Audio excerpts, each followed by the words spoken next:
listening to The Charity Show, the podcast for charity insiders by charity insiders. If you enjoy the show, please take a second to rate, follow and subscribe on your usual podcast platform. And here's what's coming up in episode 25. Piers, this is episode 25, which means we're officially 1 year old. Happy birthday. Where's the cake? It's incredible, isn't it? I remember when we sat in that little cafe with the idea that you brought to me, thinking, yeah, this will be good. This will be good. Let's see how long it goes for. And we've got guests lining up. It's fantastic. One of the most fascinating things about stroke is that a third of stroke survivors have something called aphasia, which is where they have speech and communication difficulties. But more than a third of stroke survivors are able to sing better than they can speak straight after their stroke. And it's kind of an extraordinary thing. And we're asking people to get involved with the Stroke Association by fundraising for us. And one of the ways that they can fundraise for us is to sing for stroke. So please do get singing during May. Concerns that have been expressed over salaries in the charity sector, as new research shows that a quarter of entry-level and junior roles pay below the real living wage. And the report says that this raises concerns as it suggests that some charity employees, especially those entering the workforce, so those entry-level jobs, may struggle to afford necessities and maintain a healthy lifestyle. So then, Piers, which charity are you going to spotlight this week? Well, we had Christian Aldridge who got in touch to tell us about Parental Alienation Awareness UK, which is a non-gendered, inclusive charity supporting anyone affected by parental alienation, parents, grandparents, wider family members, and support networks alike.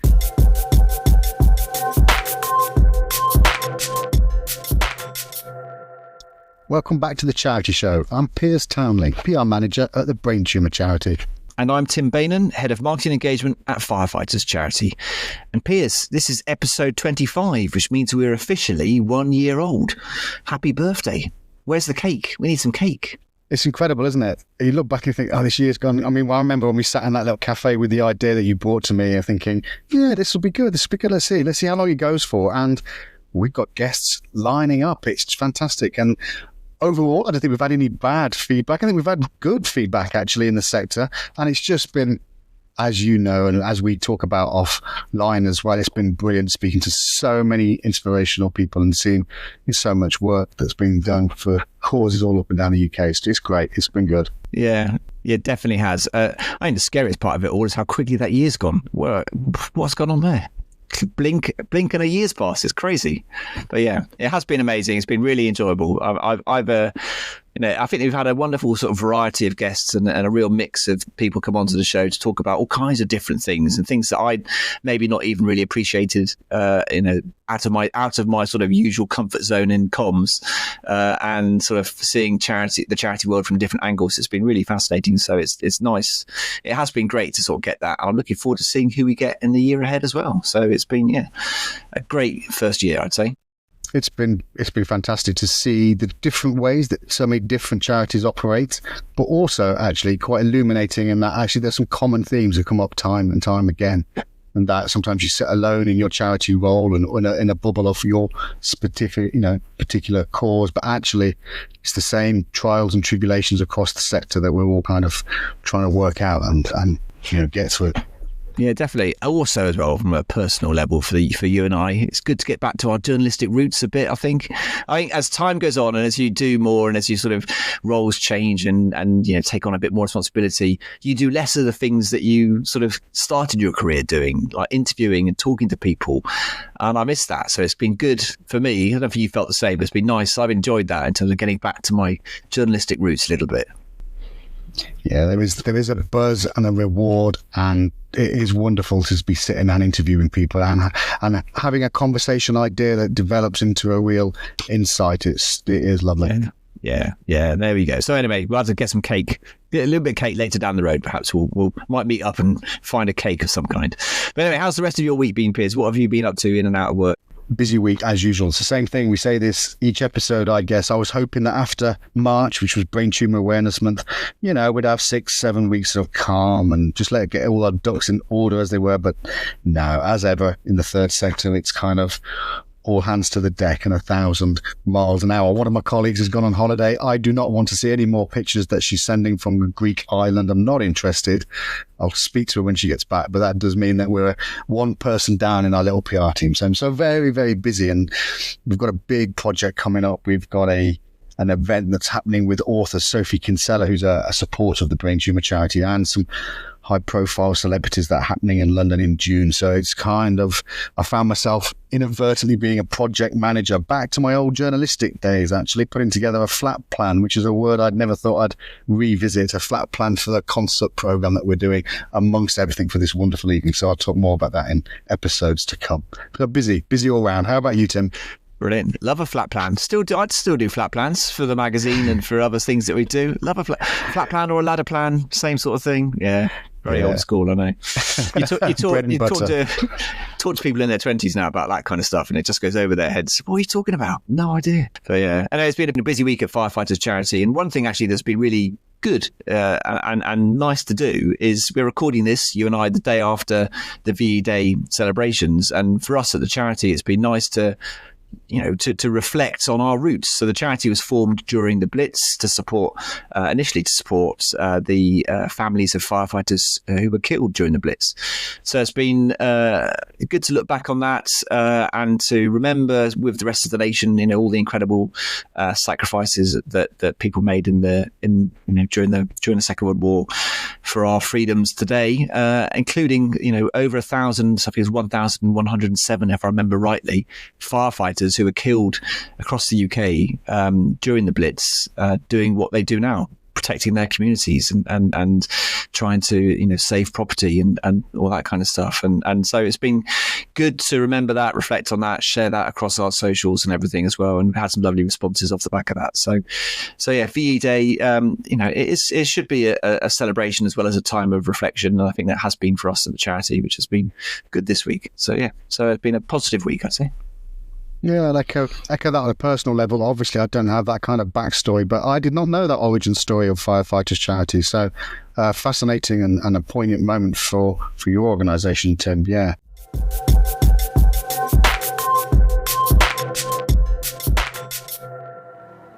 On today's episode of The Charity Show, we're joined by Juliette Bouverie OBE, and she is the CEO of the Stroke Association. Juliette has held the helm of this charity for 9 years now, seeing it grow to an 800-strong campaigning, educating and support charity for the estimated 1.2 million stroke survivors in the UK. We check in with Juliette at a crucial time for the charity, as May is the National Stroke Awareness Month, and with stroke remaining the fourth single largest cause of death in the UK and second in the world, the Stroke Association have launched a fantastically innovative campaign called Sing for Stroke, backed by some startling and fascinating research. The episode chat with Juliette is split into two parts, with our regular third sector news slot in between.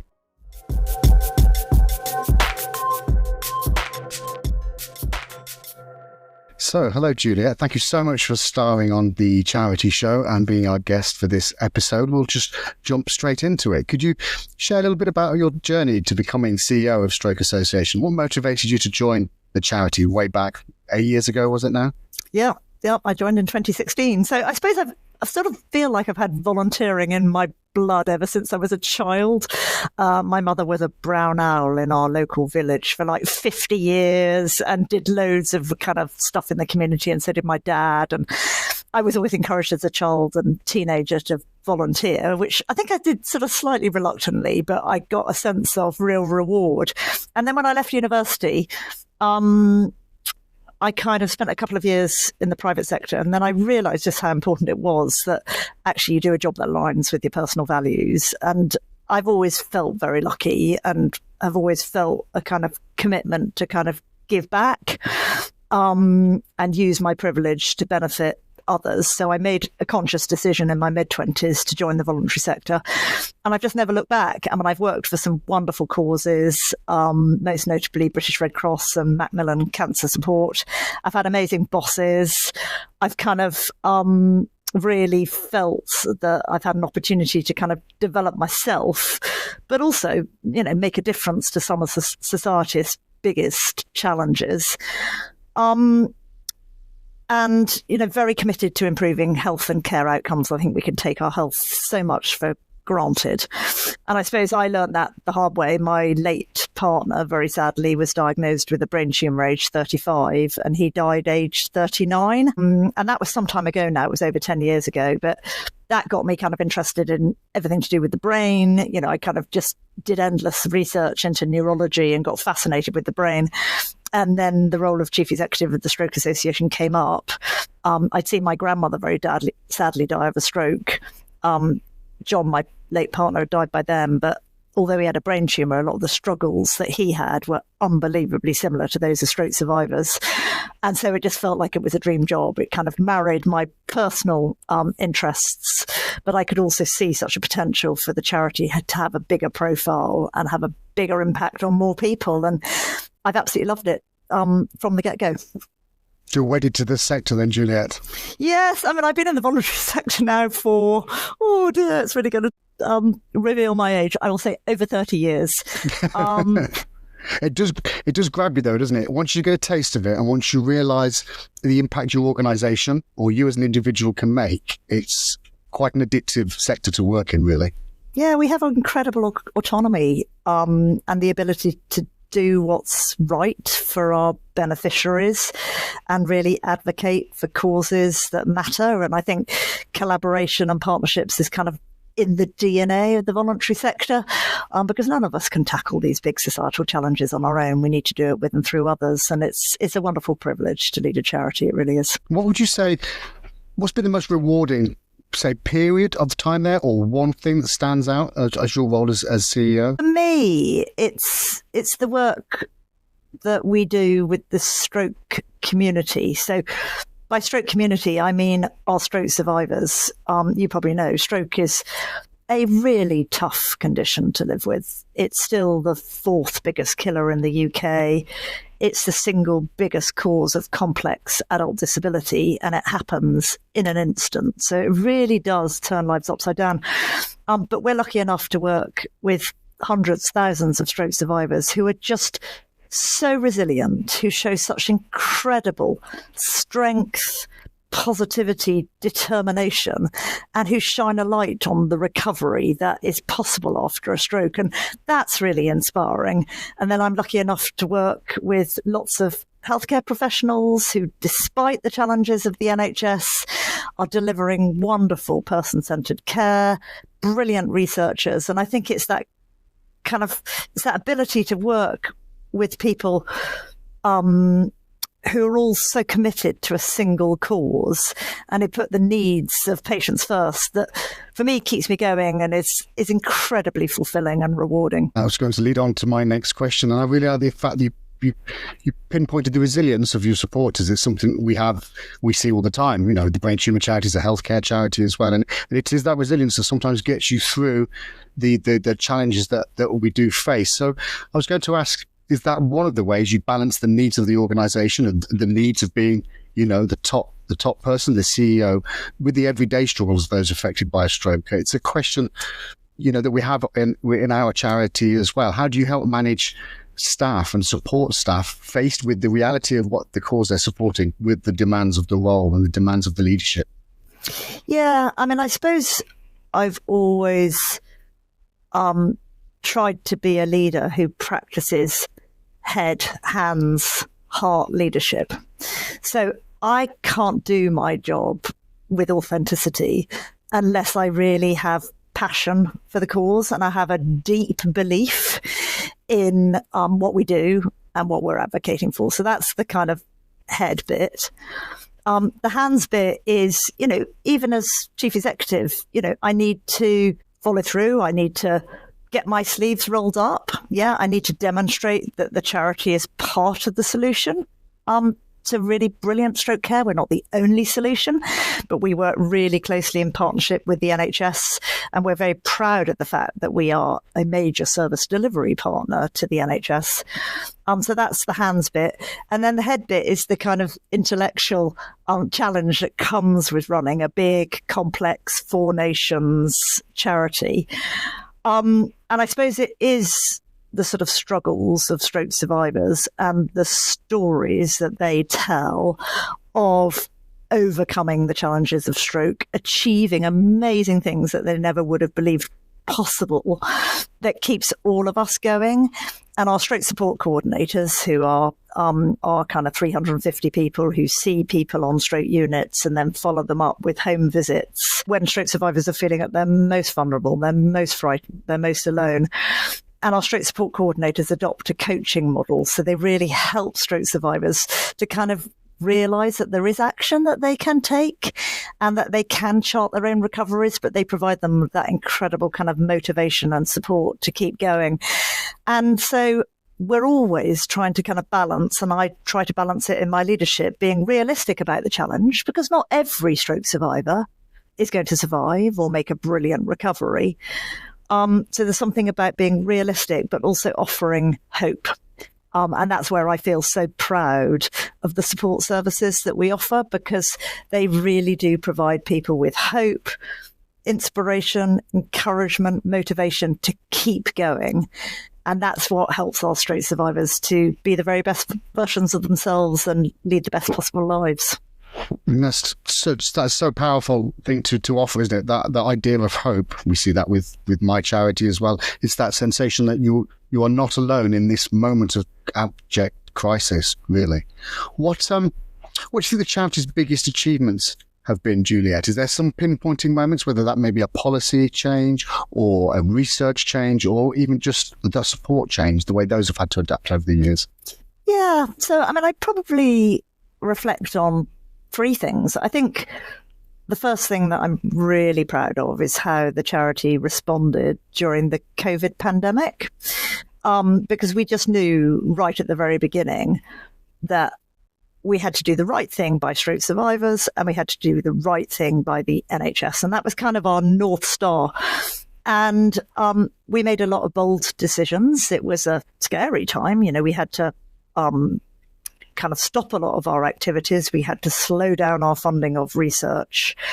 But we really upped our stroke support and our support for healthcare professionals working in the NHS. And we made some bold decisions. For example, we decided to move away from having offices to being a completely remote working organisation.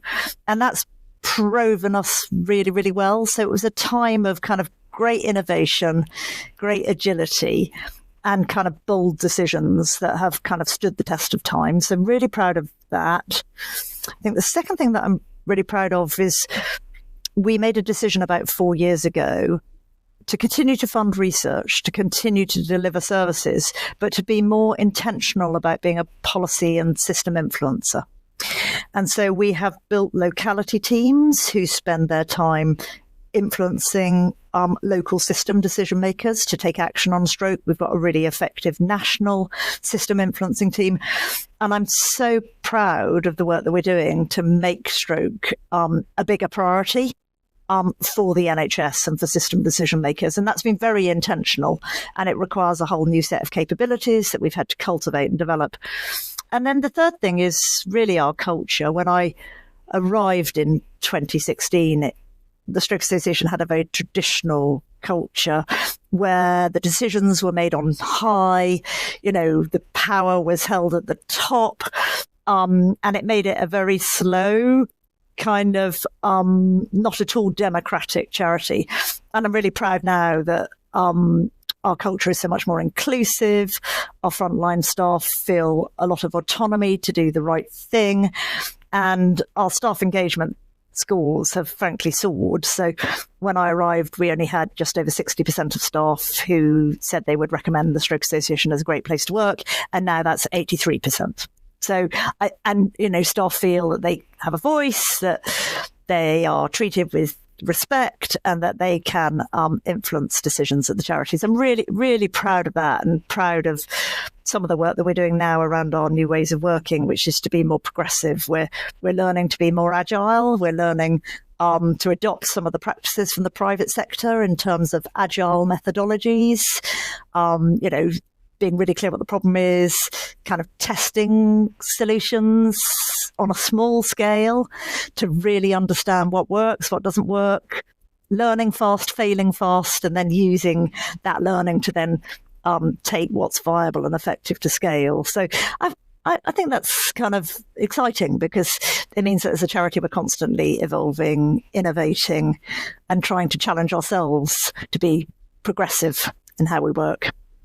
That's something I think we hear quite a lot when we speak to different charities. It's almost like the A word, the agility, the agile word has been supercharged, especially by COVID. People had to move at pace. And obviously some charities, some organisations really, really kind of suffered and took a hit with that.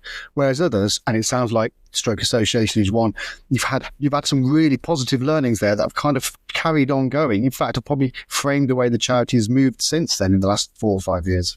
Yeah, I mean, we really try to be a learning organisation, and we talk very openly about our vulnerabilities and our failures. I've done a blog on my top failure in my career. But I think, that what sort of agile methodologies and sprint methodologies give you is that ability to test stuff on a really small scale first and to learn and fail fast. And then when you've got something that's working, you can then roll in other parts of the country so that it does scale in a sort of sustainable way. And we definitely learned that during COVID. And I feel really excited that we're kind of adopting kind of ways of working that I think are quite progressive, but are proven to work in the private sector, and challenging ourselves to always think about how do we do things better so that we can deliver more value to more stroke survivors. That's our North Star. A very worthy one as well, but also a model I think a lot of charities are kind of adapting.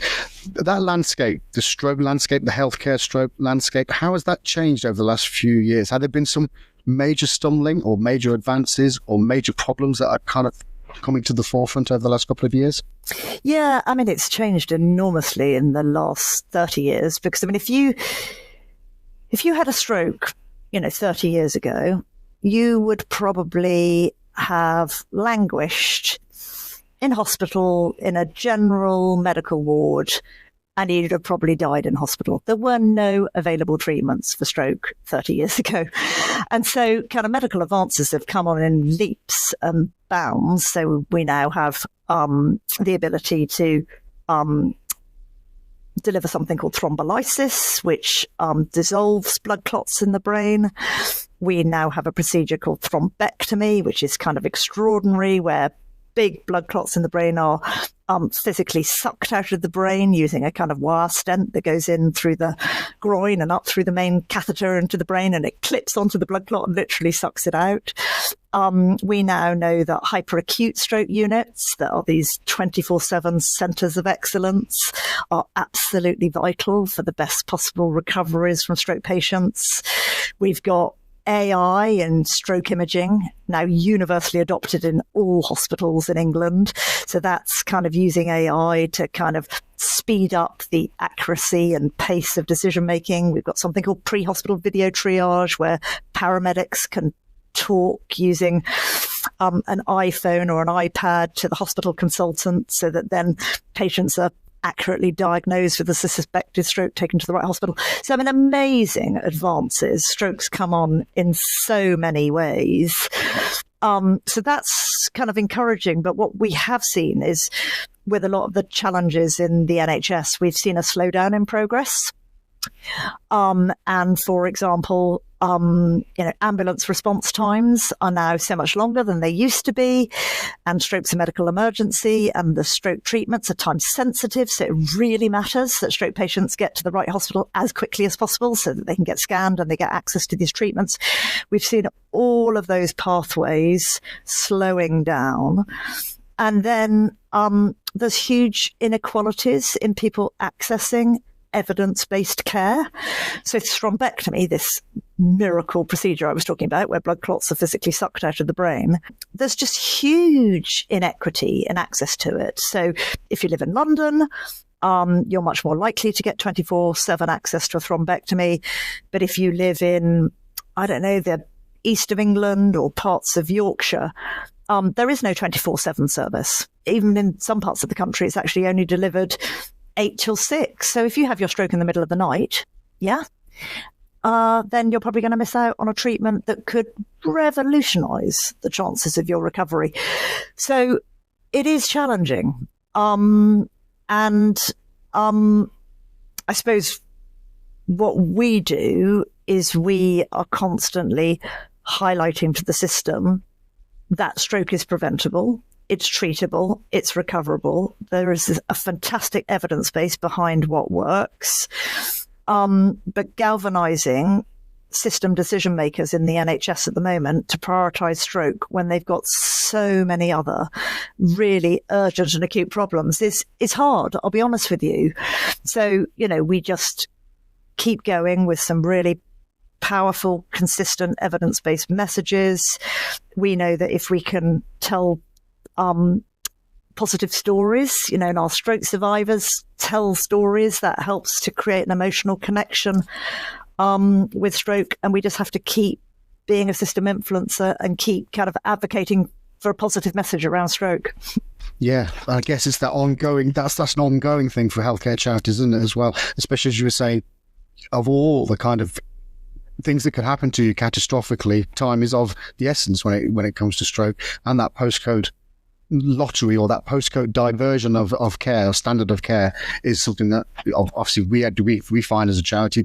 Lots of other healthcare charities do as well. So yeah, I think that's right, and I think one of the biggest challenges for the NHS over the coming years is the doubling of strokes over the next 10 years. I mean, there's already 1.3 million people living with stroke in the UK, and that's going to increase to 2.1 million by 2035.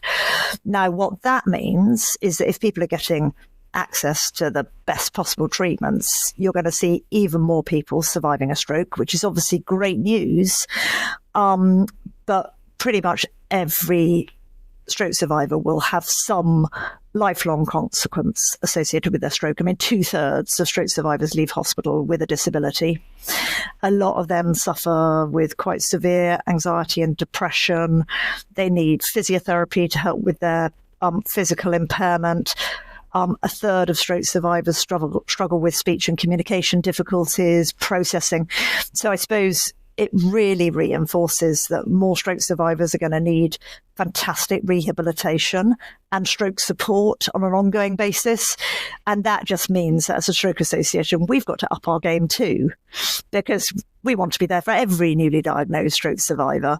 And the number of newly diagnosed stroke survivors is going to increase. Yeah. So we have the challenge of how do we make sure that everyone benefits from the amazing stroke support we offer. It's have that balance at either end, isn't it? So that kind of diagnosis and initial treatment, but also, as you say, the inevitable aftercare that everyone who suffers a stroke will have to be caught up with and supported by.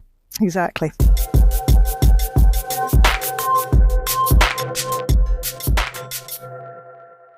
What a great interview, Piers. Juliette obviously really knows her stuff and some fascinating insight that she's sharing. And we've got more from that interview coming up shortly. But before that, let's dive into a little bit of third sector news. What's caught your eye this week, Piers?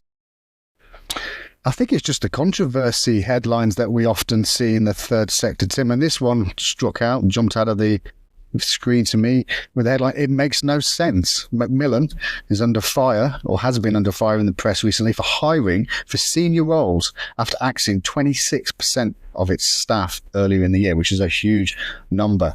The Macmillan Cancer Support has come under fire, it was reported in The Guardian, after launching a recruitment drive for a series of senior corporate roles just months after axing a quarter of its staff, which is a huge figure.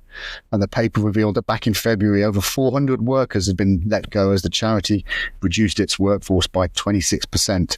And quite significantly in the Macmillan's history, it downgraded its helpline and scrapped its 100-year-old hardship scheme that provided millions of pounds in grants to the poorest cancer patients. So obviously this is all blown up, rightly so, because recently it's advertised for some very high-profile roles commanding huge salaries. So it's now hiring for a number of senior roles.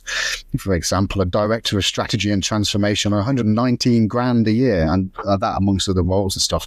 But that's coming after a very short time when they've had to lay off so many of their own staff as hit the headlines, kind of stirring up quite a controversy there. And we'll see what the fallout is from that. So maybe we'll get someone from Macmillan to come and chat to us and see if they can shed some light on this, or see where this story goes in the coming weeks. I think it's an interesting one. There's always two sides to every story, of course, and I'm sure Macmillan would argue that investment is vital for the future of the charity and taking it in the direction it wants to go. So it'd be interesting to hear what their comeback is to that. But yeah, at face value, obviously that's shocking, isn't it? You lay off a quarter of your staff and then you hire people on very large salaries. So let's see how that comes out in the wash. But whenever any stories like that come out, it never paints a positive picture of any charity. But I'm keen to hear what Macmillan would say in response to that, for sure. Yes, I agree, Tim. But I also want to do a quick short shout out, actually. I'm going to hijack the news slot just to do a massive shout out to Mark's mission for the brain tumour charity. It's 3 lifelong friends of Mark who was diagnosed with a glioblastoma brain tumour in April last year.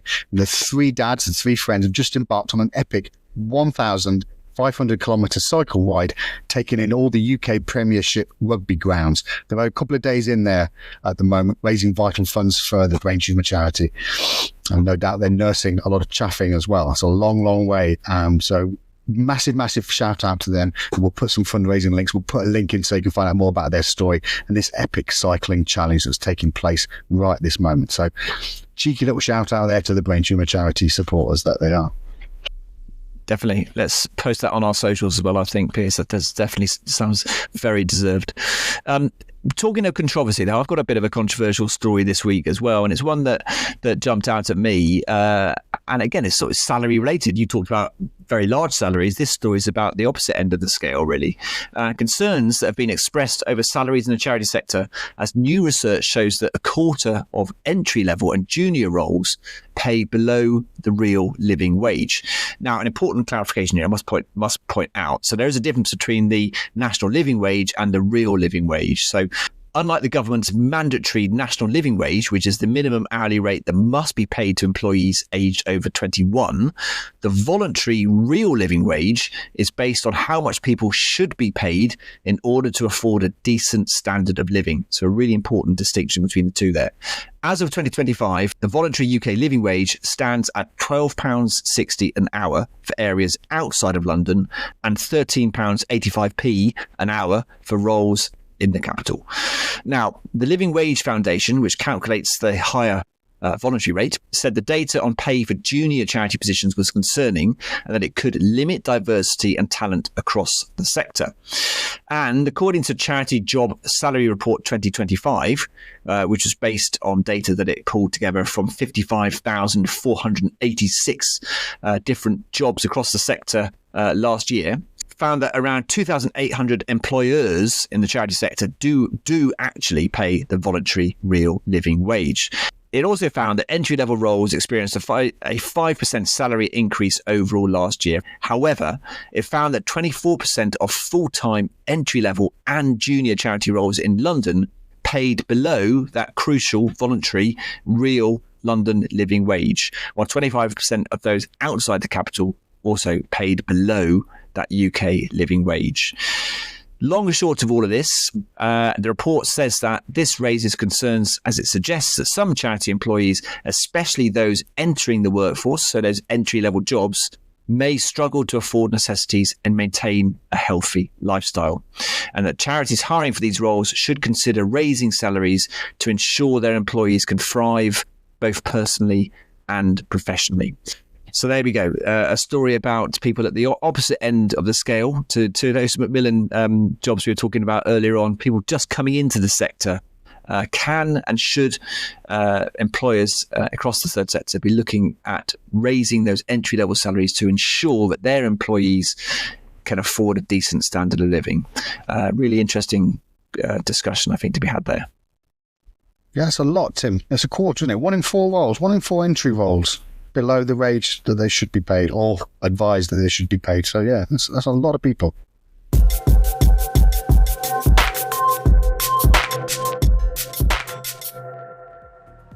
Before the news break, we talked to Juliet about her time as CEO of the Stroke Association and how she and her wider teams balance the personal stories and real struggles of those affected with their own roles and their own well-being working for the charity.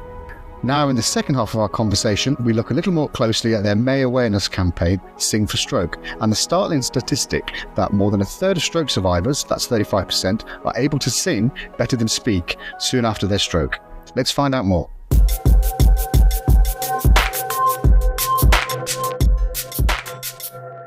Just moving on, Juliette, so that May is the Stroke Association Stroke Awareness Month.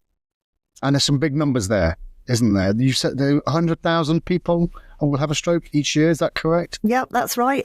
Every day in May, you'll have another 240 people who wake up to the life-changing impact of a stroke. Yeah, it's quite startling numbers, that is. And then, so this month, you've come out with a statistic, which again, another startling one, which is 35% are able to sing better than speak soon after their stroke. That's a powerful story to tell. Can you talk us through that raising your voice theme, that Sing for Stroke campaign that's going on in May? Yeah, well, I'll just sort of rewind a tiny bit, if you don't mind, because we did some research a couple of years ago about people's perceptions of stroke. Unfortunately, more people know about the FAST symptoms, face, arms, speech, time. So people are more aware of the symptoms of a stroke. People know it's a medical emergency and you've got to get to hospital quickly. But then people's understanding completely stops. They think it's just a question of you either live or you die. It's a bit like breaking a leg. You're going to kind of get over it. People have absolutely no idea about the lifelong consequences of a stroke, that it's this sort of lifelong struggle, that recovery really takes time and patience and resilience. So that's why in October we did a brand refresh, and we now have a new strapline, which is finding strength through support.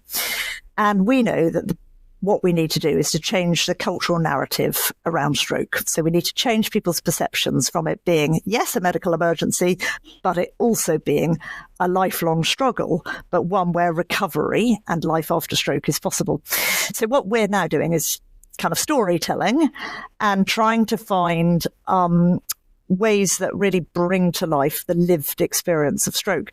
And one of the most fascinating things about stroke, and you've just quoted the statistic, is that a third of stroke survivors have something called aphasia, which is where they have speech and communication difficulties. But more than a third of stroke survivors are able to sing better than they can speak straight after their stroke. And it's kind of an extraordinary thing. And it's because singing happens in one part of the brain, speaking happens in another part of the brain. And so our research shows that actually singing brings amazing kind of benefits. It makes people feel more positive and hopeful. It connects people to other, if you sing in a choir, you get that kind of emotional social connection with other people. It boosts people's confidence, but it also helps to activate the neural pathways that then over time aid people's ability to recover their speech and their communication.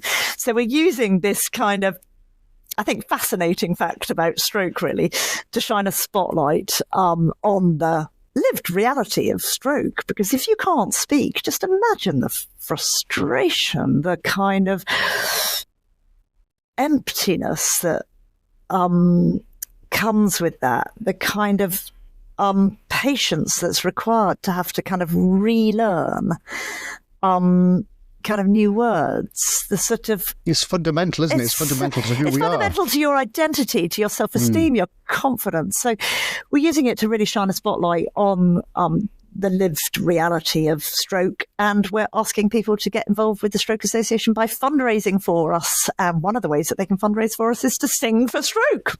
So please do get singing during May. Fantastic. It's a fantastic way of telling actually the story of what stroke means to people and what the implications are then as well, isn't it? It's so relatable for the awareness month. What do you envisage the future of stroke care and support is going to be like in the UK, Juliette? I mean, we've talked about it briefly about, the struggle to make sure that it's at the forefront and it's a holistic kind of pathway for each patient. What's that going to look like, do you think, in the next few years?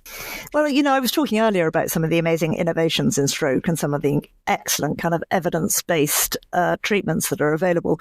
I mean, for us, the vision is that it's not just some people who get access to those amazing evidence-based treatments and rehabilitation and life after stroke interventions, it's everyone. Yeah. So it's that kind of vision that by 2035, every stroke will be preventable, treatable, recoverable. Every single stroke survivor will be helped to live the best life possible.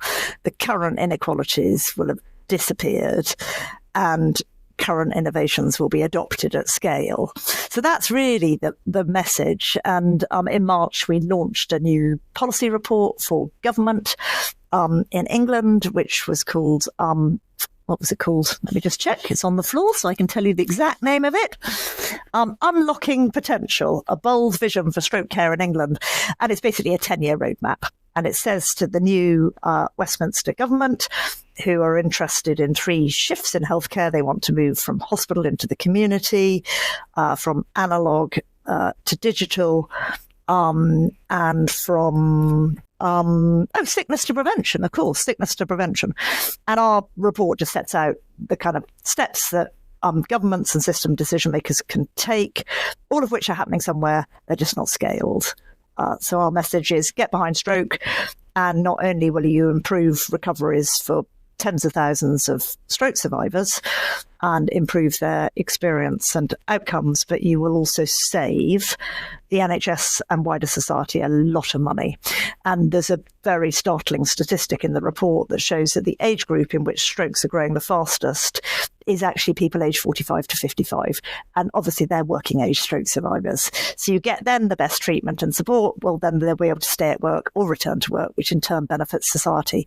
And we know that if nothing is done, stroke's going to cost the economy £75 billion by 2035. And quite a lot of that cost can be reduced or avoided if stroke is invested in. Fascinating. That is fascinating. And also that demographic, that age group is quite startling as well, isn't it? If you've been fortunate enough not to have stroke impact on you or your loved one or your family's life, that might be quite a wake-up call that actually that seems quite a young demographic.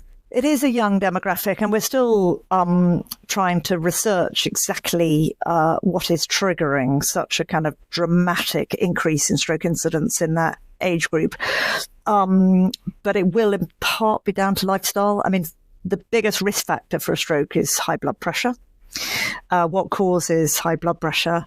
It's things that we do to ourselves, like smoking, drinking too much, being too sedentary, eating too much salt and fatty foods. All of those things kind of contribute to high blood pressure. But there's also a hypothesis that it may be linked to stress and just lives being kind of more pressurized, and that generation of 45 to 55-year-olds often being the sandwich generation, where they're looking after older parents and kind of teenagers and younger children. So, I mean, my message would be to everybody is, adopt a healthy lifestyle, but also get your blood pressure tested. It's really easy to do it. You can buy a home blood pressure monitor. You can go to your local pharmacy. If your GP or practice nurse is too busy, just get your blood pressure regularly tested. Yeah, it can be a silent killer. Thing. It's not a scary thing. It doesn't hurt and it doesn't cost. Just thinking slightly wider, Juliet, do you have similar organisations in different countries or in Europe or wherever that are doing things that are so innovative that you may adopt as a charity or may adopt as an association? How does that collaboration landscape look like for the Stroke Association? Yeah, so we are part of an organisation called the World Stroke Organisation, which is basically a membership body for all kind of scientific and stroke support organisations across the globe. And every year they have an annual conference called the World Stroke Congress, where the latest kind of research and kind of innovations are showcased. And there's absolutely no doubt that a lot of what is considered best practice in the UK for stroke care has come from other countries. I mean, the sort of leading countries really are America, Canada, Australia. A lot of stroke research trials are done in China because the populations are really, really large. So they do a lot of very credible large population studies in China. And certainly we have a lot to learn from our European partners in terms of how they implement something like mechanical thrombectomy. We had a speaker from Canada, who came to our own UK annual stroke conference in December.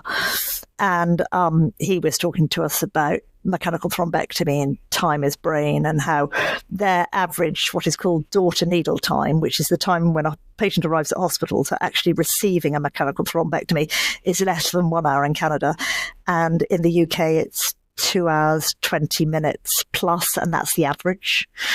And he was just saying, you really need to get your acts together in the UK and speed this up. Time is of the essence. Just get on and do it.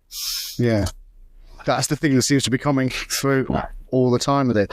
So above and beyond Sing for Stroke, what are the sort of advice, Juliette, would you give to someone who's supporting a loved one or who has just had a stroke? What should that person do? What would be the one thing you would say to them so that they don't feel so alone, so that they don't feel so devastated by what's happened? Yeah, I mean, I think the one thing that I would say to them is that because stroke happens in the brain is a remarkable organ, and kind of brain neurons can rebuild themselves. There's something called, you will know about it, Piers, neuroplasticity.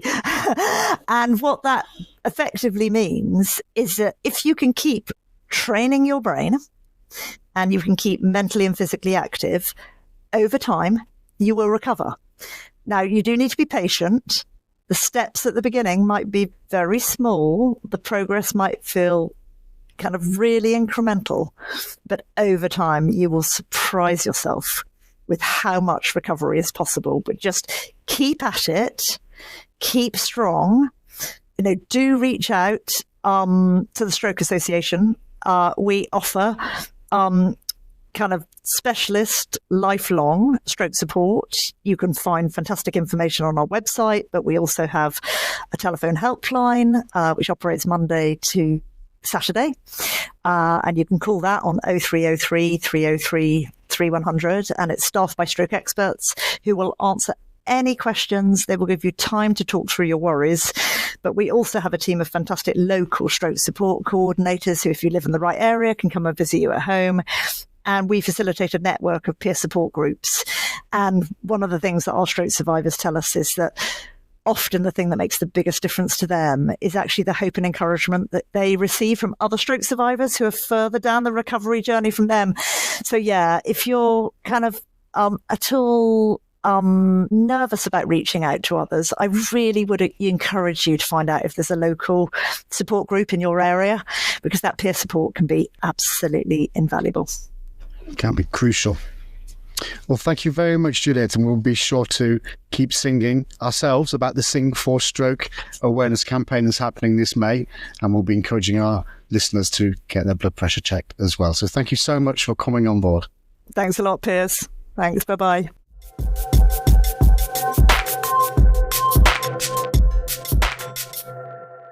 Now, if you tuned into the last episode, you'll have heard the first of a new regular segment on the charity show in which we're going to shine a spotlight on some of the UK's brilliant small charities. And as we said last week, we've got plenty to choose from, with 96% of the UK charities having an annual income of under £1 million. So in other words, if you work for a small charity, we want to hear from you. Tell us about the brilliant small charity that you feel deserves a special mention. You can email us at thecharityshowpod@gmail.com or use the links in the show notes to get in touch. Tell us what the charity is, where it is, who you support, what impact you make, and what your ambitions are. And if you're looking for any help from across the sector, let us know and we'll share it for you. So then, Piers, which charity are you going to spotlight this week? Well, we had Christian Aldridge who got in touch to tell us about Parental Alienation Awareness UK, which is a non-gendered, inclusive charity supporting anyone affected by parental alienation, parents, grandparents, wider family members, and support networks alike. They provide in-person support, a confidential telephone helpline, and host wellbeing walks and community events across the UK to foster connection and recovery. Through awareness campaigns and fundraising events, they work to challenge stigma, influence change, and ensure that every child has the right to maintain meaningful relationships with both parents. And by collaborating with other small charities, they amplify their mission of healing and hope. Now, parental alienation according to the charity, is defined as a condition. This condition usually occurs in divorce, separation, or child contact issues. More precisely, it is the destruction of a relationship between a parent and a child, and often the children align themselves strongly with one parent, the preferred parent, whilst rejecting the other parent, the alienated parent, without sometimes legitimate justification. The result is that the child's core attachment towards the targeted parent is severely disrupted. And with 50,747 children caught up in family court proceedings between April and August 2023, this is a really significant form of abuse that Parental Alienation Awareness UK is seeking to challenge and provide support for. So a really worthwhile and very much understood situation. Yeah, definitely. It's great to hear that that's available out there. Startling numbers. So again, between April and August, it's only a few months. It's not a large period of time. Almost 51,000 children caught up in those legal proceedings. It's startling numbers, really, when you think about it. Yeah, big numbers. Our second charity spotlight this week comes from Natalie Luckham, who's CEO of Wiltshire Digital Drive CIC. Now, she got in touch to tell us all about her organisation, which addresses digital exclusion in the Southwest by refurbishing and redistributing second-hand tech and getting it into the hands of those that need it most. Digital Drive's website states that we're a community interest company on a mission to fix the digital divide by 2030 while tackling the UK's growing e-waste problem. We enable education, reduce isolation and support community wealth. We work alongside schools, charities, organisations and council services across Wiltshire and the Southwest. And they've got some really impressive numbers too, Piers. They've collected over 10,000 donations of tech and distributed 3,452 refurbished devices and counting. So really important initiative, fantastic organisation, and especially when you consider the sort of e-divide that there is across the country and how important that is for children and for people who can't afford to get their hands on that kind of tech. So yeah, really fantastic initiative. Yeah, we have that in our house. There's a couple of phones lying around in drawers and it's like, no, you're not going to sell that on a refurb site. We're going to have a look at a charity to give it to. Quite embarrassing almost to say that we've got tech that we don't know what to do with, as a society. But I suppose it's inevitable as we become more tech savvy, as we become more tech reliant. It's like, what do you do with the old versions of all these things? Definitely. God, we've all got old tech. We've got old laptops, old computers lying around. You don't want to get rid of them because you worry there's data on them and all that kind of thing. So I'd much rather give them to somebody who can wipe everything properly and refurbish and redistribute them where they're needed. That would be fantastic. Another brilliant pair of small charities. And remember, you can nominate your small charity by emailing us at thecharityshowpod@gmail.com or heading to the show notes.